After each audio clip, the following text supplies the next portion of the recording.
are there any aspects of the family where the woman gets the lead? Absolutely. Women, what I've seen more often than not is that she first is the eyes and the ears of the man. Okay, because men, we were on point generally. We kind of go out and represent the family, and we in various aspects. But the women do that too. Women lead in representing the family among women, especially. But they're supposed to conduct themselves in such a fashion that even when other men don't know they're married, they carry themselves like a married woman, because we both know that there's a difference. Right. Yes. And they can actually lead that man to their husband or their consort and be like, my consort, my husband is such and such a person. And what that does, it builds community. In the household, one of the women can definitely be in charge of the actual nuts and bolts operation of the house. Okay, now in my home, that's what I'm going to set up. That's what I'm setting up with my second consort, who may join soon. We're in courtship right now. I pegged her as the chief operating officer of the home, and everybody else has their particular role. So I'm hands off with most of the physical things in the household, because that's just not my nature. I don't like to come in and have to always give everybody direction and micromanage. It's not my way. But other men enjoy that. So they can put a woman at the head of, say, the finances. And she handles all the finance, and actually she divvies up the property among the wives if there's land involved, things like that. So it just depends on your home. A lot of the things that we discuss in polygyny is going to vary from family to family, but definitely in that regard, the women are generally in charge. Now, what I have found in zero polygynous families, I've never seen it, is making the final decisions on matters of life and practice. That's always the man. Right. The man gets the last say-so on those matters. Because polygyny is still patriarchal, even in matriarchal society. How do we define patriarchy, and how do we define matriarchy? And I think this is an important question, because especially as it pertains to matriarchy, there's a lot of misconstrued definitions, and I've tried to have some elucidation sessions with certain people before, just didn't understand it. And a lot of times people confuse matriarchy for matrilineal, right. And for a lot of other things, as opposed to just looking at the etymology of the words. But, I'd like you to share your perspective on matriarchy and patriarchy. This is an issue of government. Whenever you talk about a matriarch or a patriarch, it is an issue of government. Who is at the head of that particular government on a local or national level, and how is it run? What is the context? When we hear the word matriarchy, a lot of people think that just means women are in charge all across the board.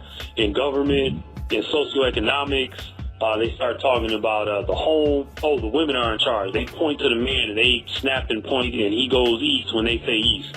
That's not the way. That's not what a matriarchy is. And we've discussed this too, off the air. The matriarchies generally mean that they are either operated economically by women in the case of the marketplace, sometimes religion, and maybe if there's a queen and no king involved, or it may point to a matrilineal structure. Sometimes it just depends on context and who's interpreting the data. But when I see matriarchies, I'm talking about who is actually in charge, commanding the nation. Okay? And we see those throughout history, but it's very sparingly. You don't see a lot of matriarchies, but when we talk about polygyny, you're talking about home government. This is home economics. And even in matriarchal societies, I've noticed that in my studies that the homes are patriarchal. Okay? That means that a man is always at the head. Even in polyandrous marriages, ironically, polyandrous marriages are still patriarchal. patriarchy still being a guiding principle, is that because of an imbalance in government or in society, or is there a more functional reason for that? It's a functional reason, and it goes down to biology. I have yet to meet any women who actually would prefer to take charge of a family even when men are involved. Mm-hmm. And I've asked around, and this is when I was studying matriarchies, matrifocal cultures, matrilineal cultures. I've asked women who believe in matriarchy, and it's funny because they always say, you know what though, my man is in charge. I want my man to take charge. And whenever you get a general consensus, this is across, financial lines, religious lines, that means it goes down to biology. All we're left with is biology. Men are risk takers. We engage in much riskier physical behavior. We've always been like that. We wrestle, we fight in the street. Where most of the martial artists in the world are men. Okay? Most combatants are men. Most people who die in warfare are men. Most people who hike and travel and engage in extreme sports are men. This is just something that we do. And to run point for the family, to be the point man for the family, those who are listening who have a military background, point men are in the front. And you look out for tripwires, bombs, the enemy. You're the one who warns the rest of the group about danger ahead. You're the one with more vision.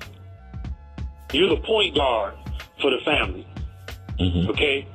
Now, in basketball, who gets the most pressure when they get the ball in bounds if there's a full court press? It's the point guard. He's the one who has to traverse that landscape. Same thing with the men. It all comes down to biology. So any questions that we have, really, even when we talk about what we can see with our eyes and what we're doing in a day-to-day fashion, it all comes back down to what's going on the inside and how we're designed physiologically and anatomically.